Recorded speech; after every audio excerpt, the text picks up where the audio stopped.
All right, we don't have our mic today, but I've been wanting to get this review done, so let's just get to it. This is Clark the Knife, and this is the new Benchmade 710. So background-wise, this 710 came out, I don't know, a month or two ago by this point.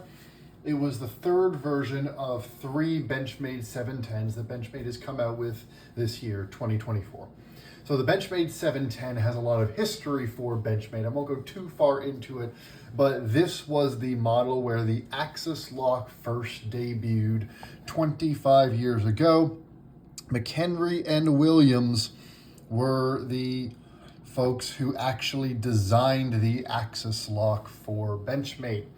Obviously, we see Axis locks and bar locks everywhere now.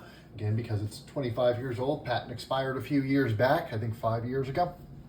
But this is a new version that Benchmade has come out with in 2024, which also includes here their new version of the Axis lock.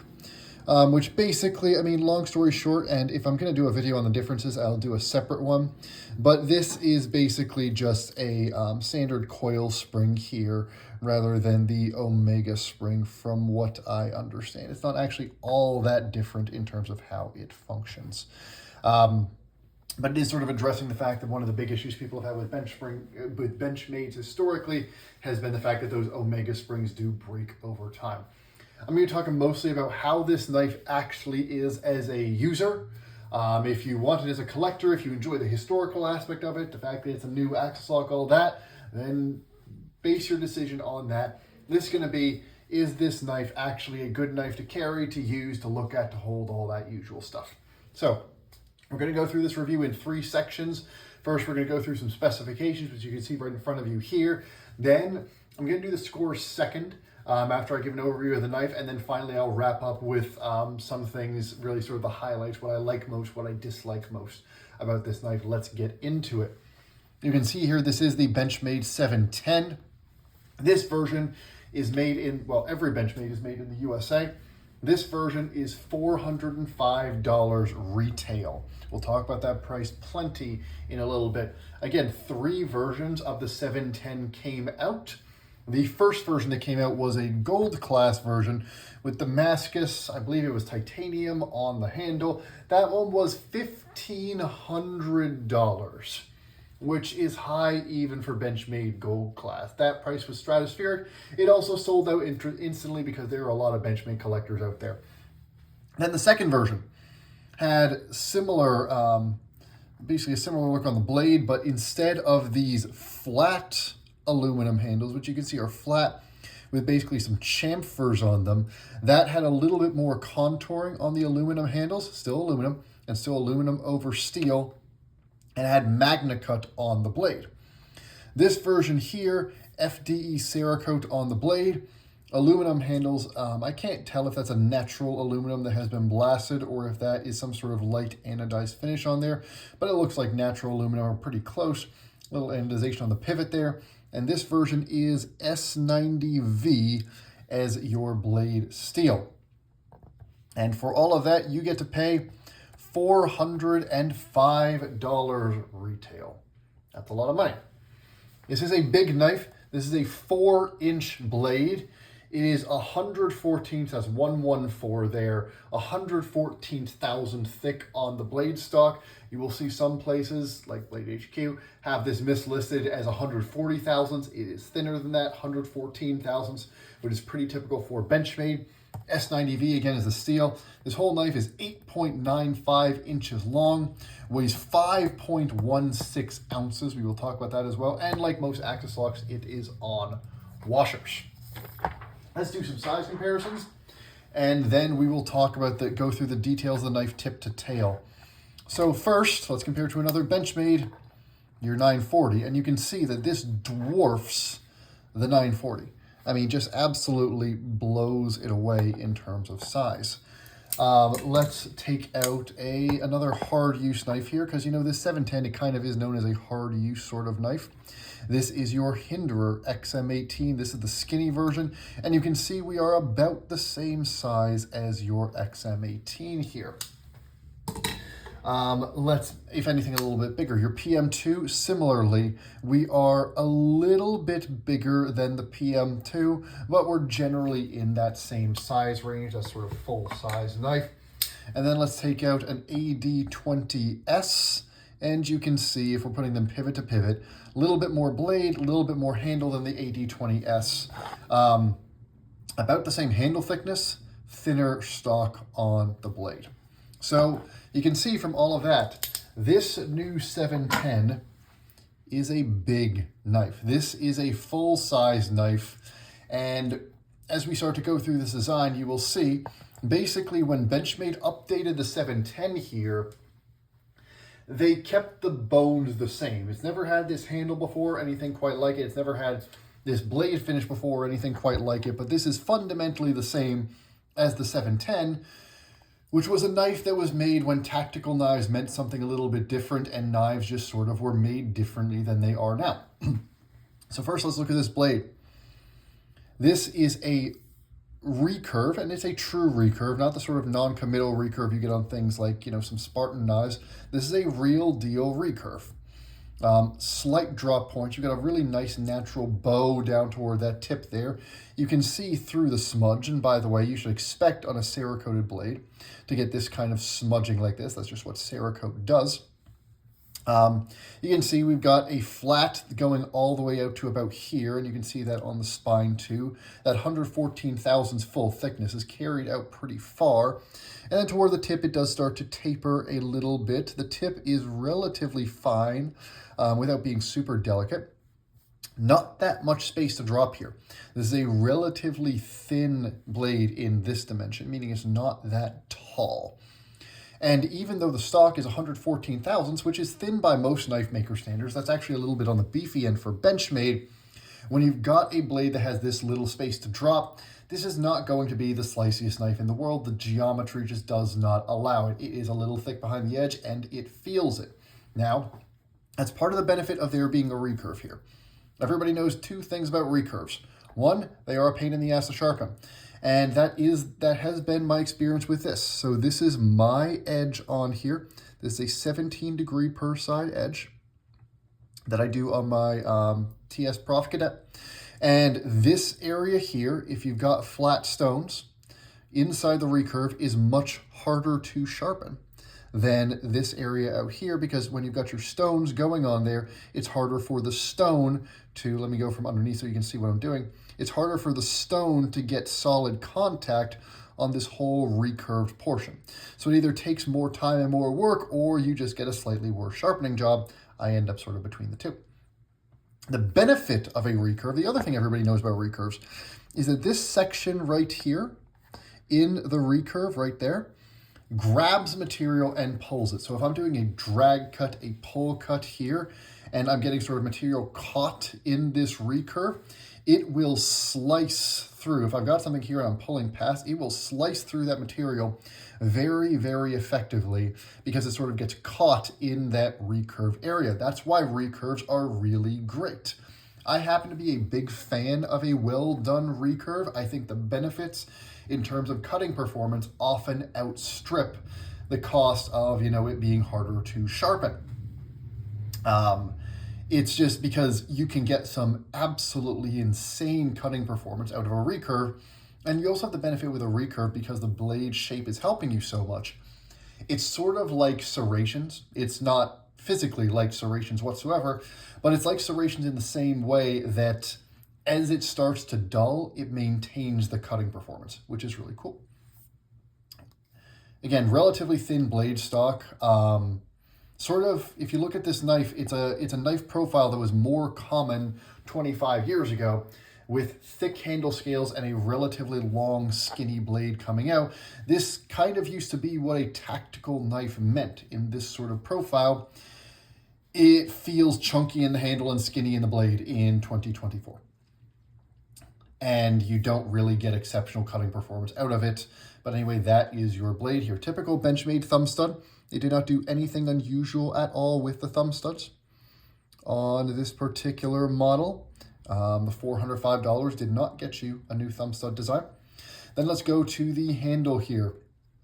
Again, I'll talk a little bit about the axis lock, the new axis lock in the action section, but the fact of the matter is, even though the internals of this new axis lock are different, and even though the button is quite different, rather than, you know, basically it being like the thumb studs, like if you look at your 940, you can see how the, you know, the axis bar interface is basically the same as your thumb stud. They have a different sort of unidirectional pull tab, and it, you know, these little steps here, they do grab your fingers really nicely. It's satisfying to grab onto, satisfying to use from either end. You don't really need both sides. It's nicely ambidextrous. It's well done. But functionally, this new axis lock feels pretty much the same as an old axis lock. Just as easy to disengage, gives you about the same tension on the flick, because, you know, with an axis lock, it's that spring. You can see that moving. It's that spring that's giving you your detent.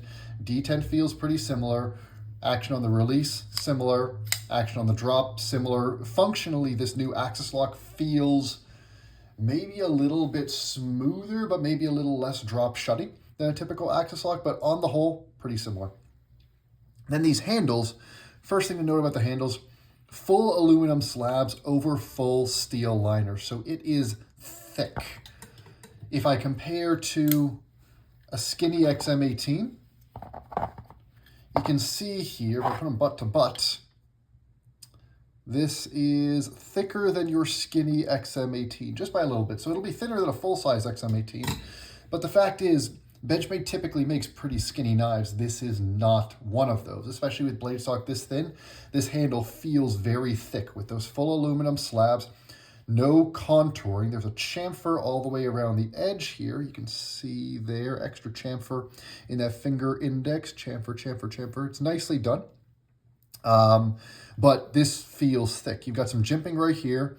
You've got these full liners with, I mean, just some holes drilled out, not that much weight reduction. You've got some gold anodized, not backspacers, standoffs here. And then you've got the same Cerakote, it looks like. Yeah, it's not perfectly color matched, but very close Cerakote on the clip to what's on the blade, with a rough matching color on this pivot collar right there. Then on the handles, you've got this milling pattern here, which is kind of cool. You know, lots of little lines, lots of striations. It does give quite a bit of grip. You know, you do feel all of these indentations. They are deep enough that they do provide some traction. And then in the hand, it's a big, thick knife. And when I talk about ergonomics in more detail in the scoring, I'll sort of go through that.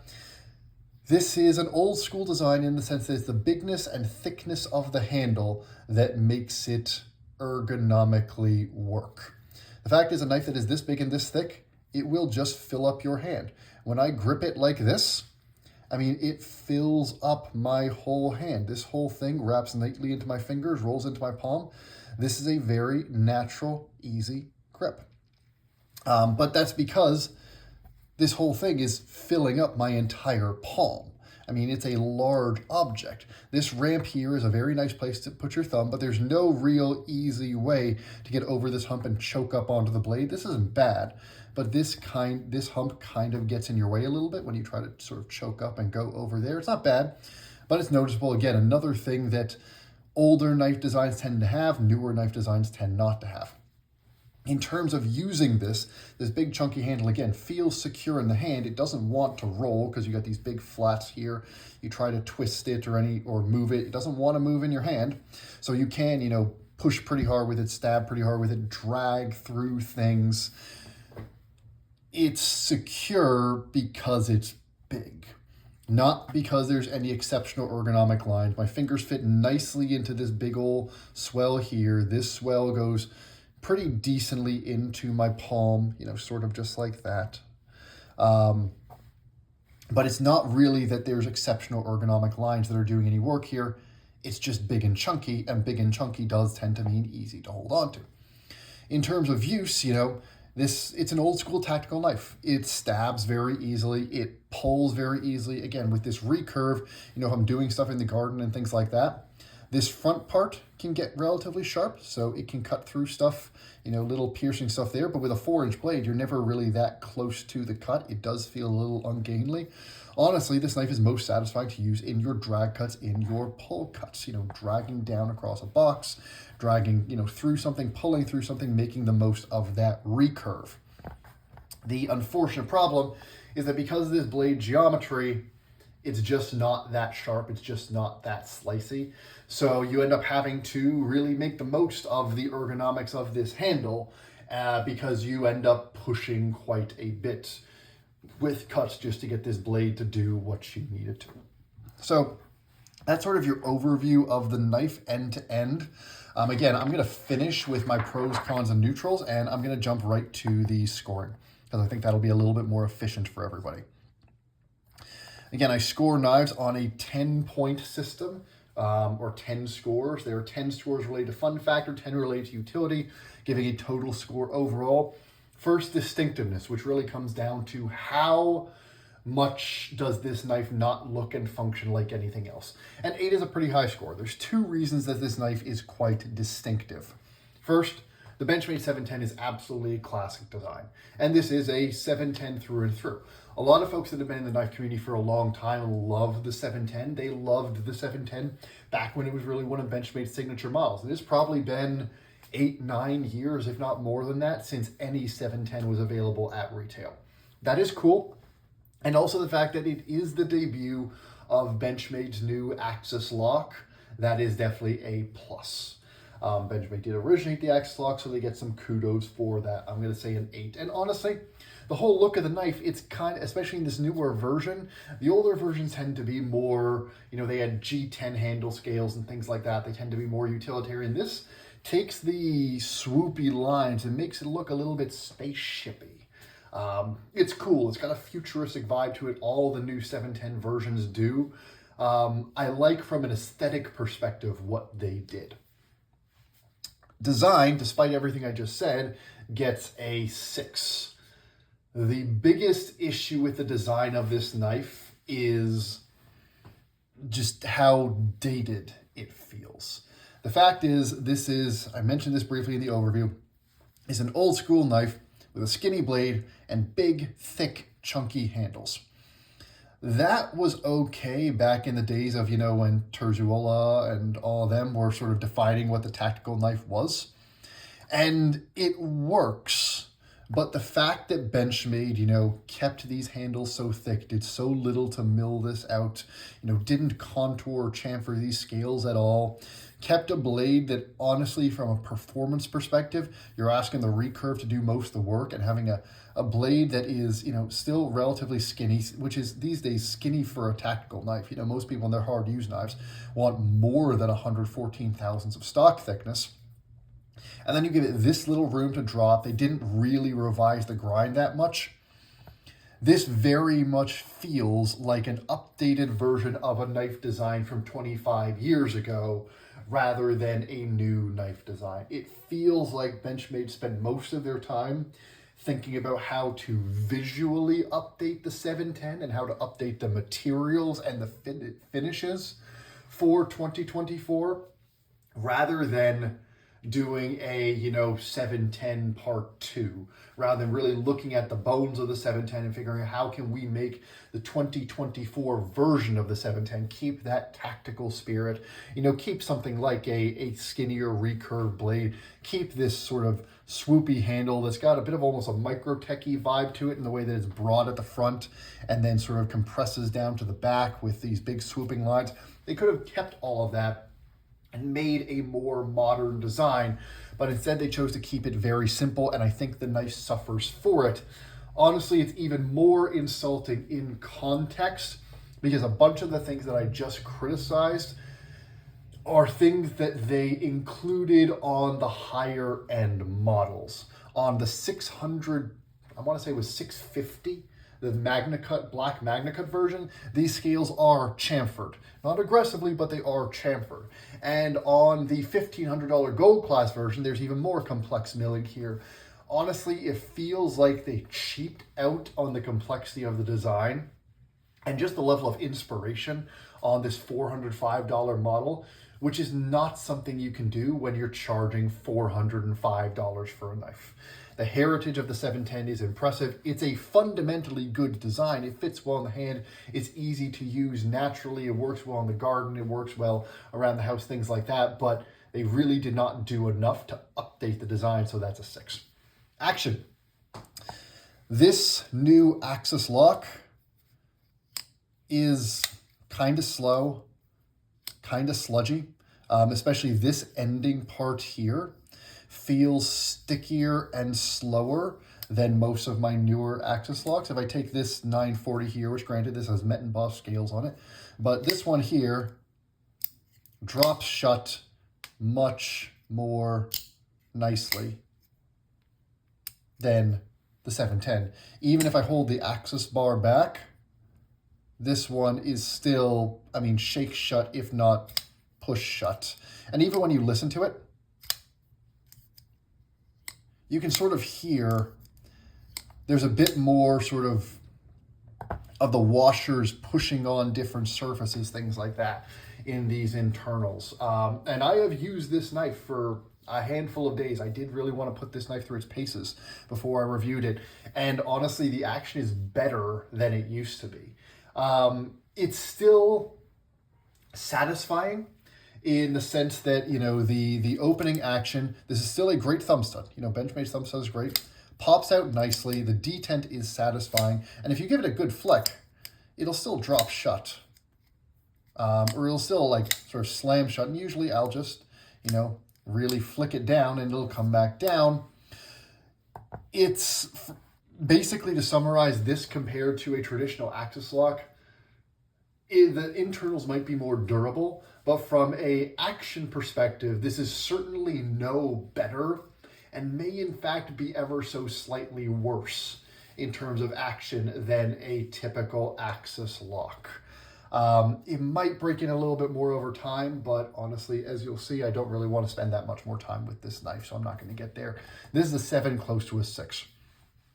Fit and finish is a 7. Everything here is done competently.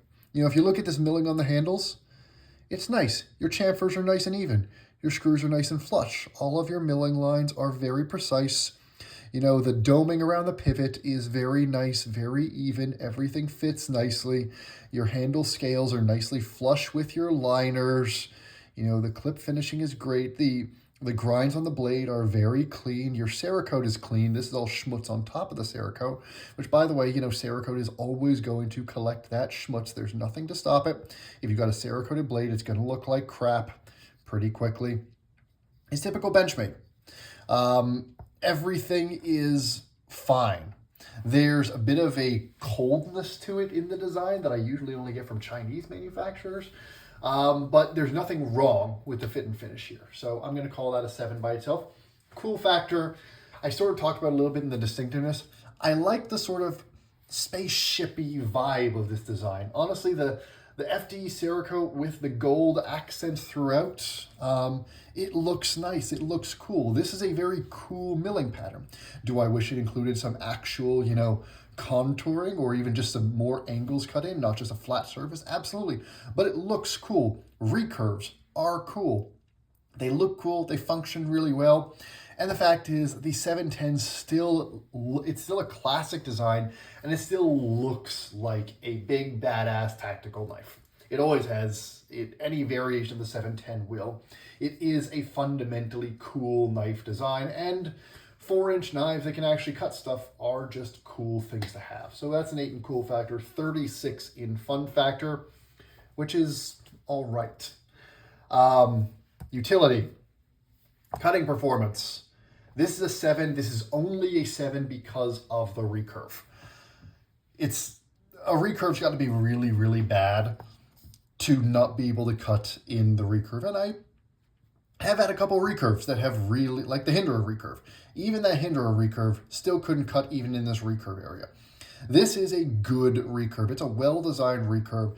It's not so severe that it's such a bitch to sharpen, but it does give you that benefit on the pull cuts, on the draw cuts, on sawing cuts, on anything like cutting through cardboard, stuff like that. This recurve portion cuts really well. It feels like stuff has a zipper. The rest of this knife, if you took this and you made it just a spear point, this would be a 6 in cutting performance easily if you got rid of the recurve. Just the fact that this blade is so shallow and has so little space to drop, even though this stock is thin, it's just not super sharp. Even with my own edge on there, it's just not super sharp. It's serviceable, it's fine, but again, it feels a little dated in the sense that this level of cutting performance, which is that like it does cut stuff, but there's nothing impressive about the performance, was a lot more okay 20, 25 years ago. This is close to being a 6, but I have to give it a 7 because honestly, when that recurve gets moving, it still does work really nicely when you are taking advantage of it. Robustness. This is a big chunky knife. These scales, you could probably use these scales as a hammer. They would mar up really poorly because this is aluminum on top, but they would hold up just fine. I have every reason to believe that this new axis lock is probably as tough, if not tougher, as the old axis lock. And S90V, while it's not a toughness focused steel, it's also not a fragile steel.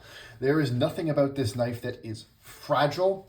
I mean, the fact is, with blade stock this thin, it's not really a hard use knife per se. But the fact is, for most stuff that you need most of the time, this is going to be thick enough. The handle will be robust enough. 7, it's good. Carry is a 5. This is a 5.6 ounce knife. And it really does come down to how they design this handle. This blade is not that heavy, but full steel liners, full aluminum slabs over it. This thing is just too big and too heavy, and it feels it. It's a brick in the pocket. It does fold up relatively nicely. Most of that blade folds into the handle, so it could feel even larger in the pocket. But it still feels quite large. It's just a large object. Honestly, there's not really that much more to say about it. This is a knife that is literally sort of competitive with the AD20 series in terms of how big it feels in the pocket. It feels bigger in the pocket than something like your PM2, and it's just not great. You always know you have this on you when you're carrying it. Feel and ergos, I sort of talked about earlier. A big, thick, slabby handle with these, the contours are nicely done. This ramp here is nice. This ramp here is nice. This grip, in particular, this grip here, when you're stabbing into things, pulling through things, drawing through things, whether that's cardboard or that's plant material, sawing through wood, sawing through, I did put this through a little bit of carpet and stuff like that. It's secure. It's secure in the hand because it's a big chunky handle with big flats with good enough curves. Again, it's got that sort of micro-techy feel in the ergonomics, sort of like the SOCOM Elite. The SOCOM Elite is way better ergonomically, but this has that same sort of vibe where it's the size that's doing most of the work. I'm not going to penalize it twice for that because I already penalized it in carry. But the fact is, when you use this knife, it is pleasant to use. The primary reason it's unpleasant to use is that this blade just doesn't slice as well as you would like, but it is reasonably pleasant to hold. And there's no grip that I use this in. There was no, even when I did want to choke up on the blade like this, even when I did want to come over and, either go like that for, some more aggressive push cuts or come over like that for some more delicate stuff. It's not, this hump isn't bad, it's just annoying. It's the sort of design detail, this guy here, that wouldn't be present on a 2024 knife. They're fine. They're fine. They're dated, but they're fine. Value is a 4 at best. This is a knife, I already sort of mentioned it in the design, this is a knife that feels aggressively half-assed by Benchmade. Visually, really cool. But it feels like they gave the 710 design to the guys that do their web design and were like, make this look awesome. And then they came back with a bunch of sketches for an awesome looking knife. And then they were like, cool, let's just make that thing, and didn't really think about how to update the ergonomics, update the form factor, all that. And then they're charging $405 for slab side aluminum with some little chamfering in here, over steel liners that have barely been milled out. A knife that is heavy, that is chunky, that doesn't cut all that well, that from a performance perspective is mediocre to poor in every single area of performance. And most of the reasons that it's cool have everything to do with the fact that the 710 is just an inherently cool knife and nothing to do with this version of it. This is an example of Benchmade doing the Benchmade tax thing pretty badly. I found a retailer that was charging $350 for this knife, and at $350 for this version, it still felt stiff. It still felt expensive. Benchmade wouldn't need to do that much more to make this feel like it was worth $350 to $400. And the insulting part, which I already talked about in design, is many of those things have been done in the $600 model.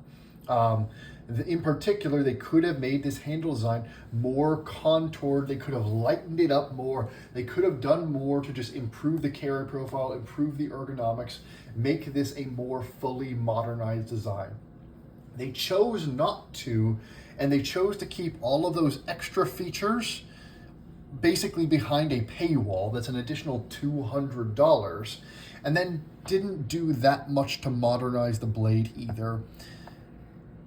And then you just look at just functionally, you compare this to the fact that at $405, we are talking something that is literally about the same price as an XM18. And there is no way, from a level of fit and finish perspective, materials perspective, ergonomics, performance, anything, this is not in the same ballpark as the XM18. The 710 25 years ago might have been in the same ballpark as whatever Hinderer was making at that time. If anything, I don't know the history of Hinderer all that well, but this is a 4 in value in 2024. The value just isn't there. So that's a 30 in utility for 66 points overall. The fact is, this is a cool collector's knife, and this is great for Benchmade collectors, but there is no practical reason for anybody who just wants a functional knife to own this thing.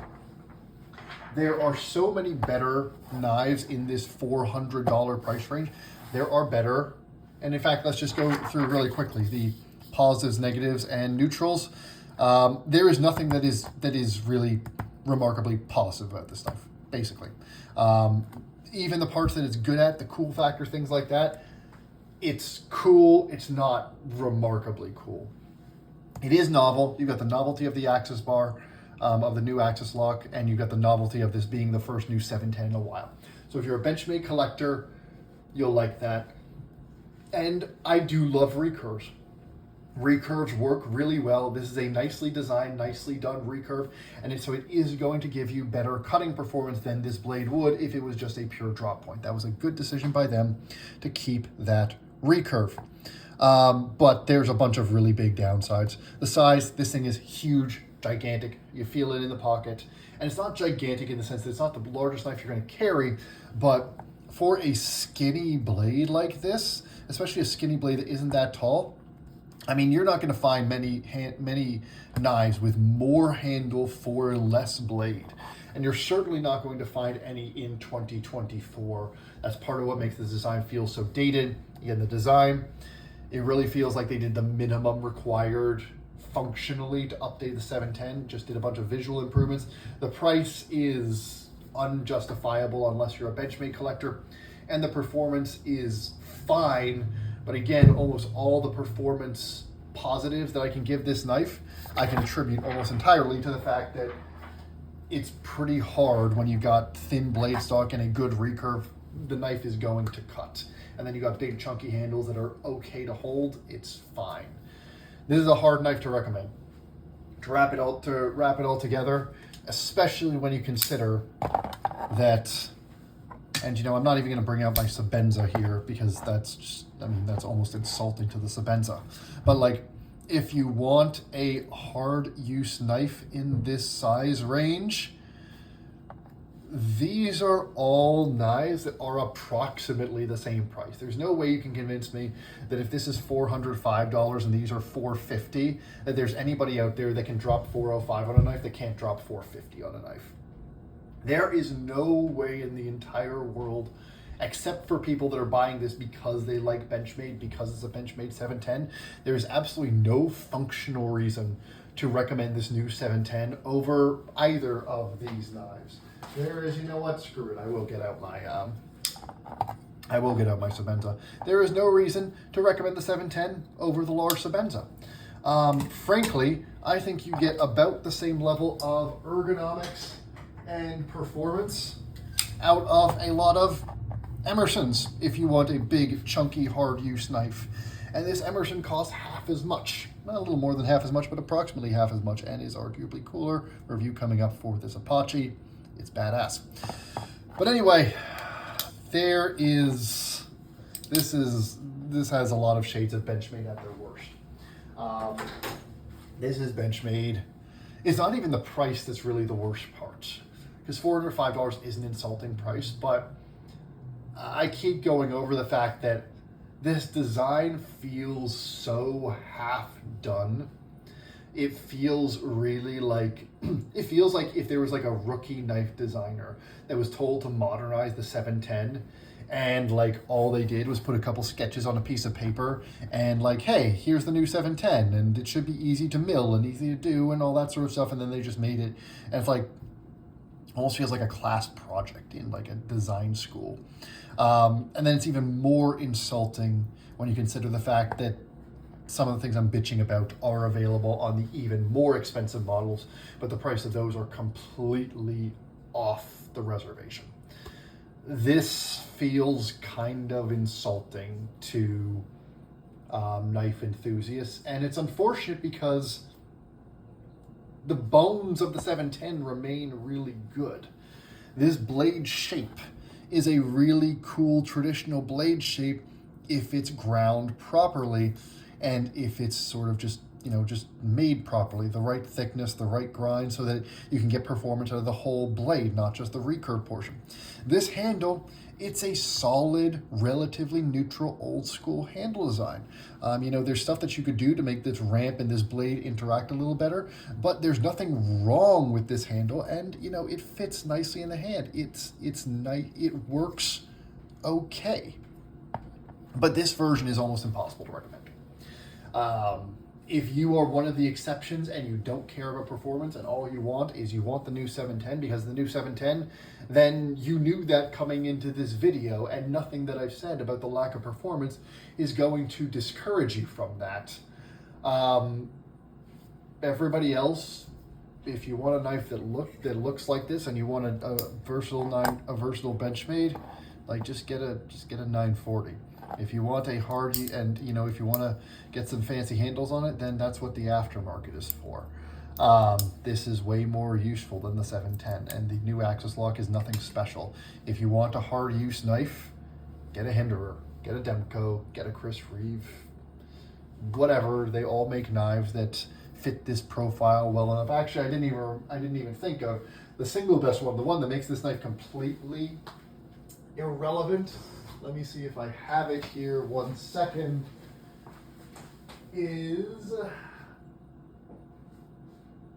No, I can't find it. Unfortunately, I cannot find my FireTac at this moment, but the Hinderer FireTac is just a better knife in every regard. Yeah, I can't find my FireTac, but I've got a FireTac. There's a review coming up for the FireTac. The FireTac has the same profile and is just a better knife for almost the exact same price. It's less available, but that's a Hinderer for you. Anyway, got a little rambly at the end there. Benchmade 710, hard to recommend.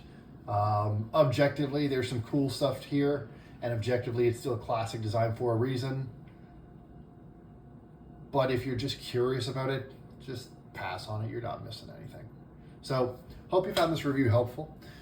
If you've had a chance to handle either the current 710 or one of the old 710s, please, drop any comments down below. I'd love to hear from your experience. I'd love to hear if somebody else had an experience that was different from mine. But I think the buzz about this knife is pretty similar. I don't think people are too pumped about it once they get these in hand. More reviews coming up. We'll be getting back to a 2-a-week schedule as best I can, and we'll get this whole audio-visual situation figured out. We're kind of in a transition period, so thank you for bearing with me as that kind of gets figured out. This has been Clark the Knife. Hope you found it helpful. Have a good day.